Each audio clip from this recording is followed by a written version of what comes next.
Solidarité Femmes est un refuge, aménagé comme un appartement avec sa grande cuisine, une salle de repos, un espace jeu et un bureau d'écoute. Donc c'est là, on a une ligne téléphonique ouverte actuellement tous les matins, sauf le mardi, de 9h30 à 13h30.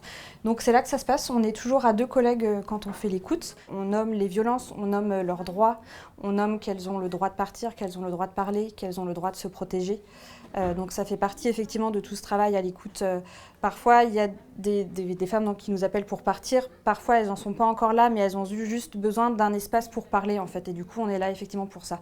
Une écoute dure autant de temps que nécessaire, on n'a pas de timing. En 2022, l'association a reçu 1700 appels. Ensuite, on a une lingerie, donc c'est là qu'on stocke tout le linge pour les appartements. Donc voilà, tout le set de linge qu'on fournit donc aux femmes qu'on héberge. On héberge une cinquantaine de femmes. Ça fait à peu près une dizaine d'appartements. Des logements aux adresses secrètes pour que ces femmes soient protégées du conjoint violent. Ici ensuite on a la bagagerie. Parfois on les aide à récupérer des affaires justement avec l'intervention de la police.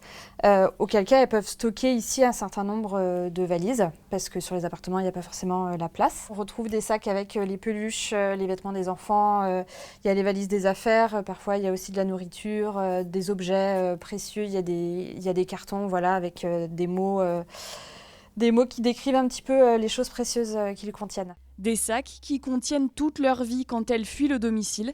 Très souvent d'ailleurs, elles n'arrivent pas seules. Et donc là, c'est la salle pour les entretiens avec les enfants. Des jeux, beaucoup, parce qu'avec les enfants, on n'utilise pas forcément la parole en direct comme avec les adultes, mais on va utiliser beaucoup d'outils de médiation, notamment par le jeu, par le dessin, la peinture. Pouvoir reconnaître les émotions qu'on a, pouvoir les nommer, pouvoir dire qu'elles existent, que ça fait partie...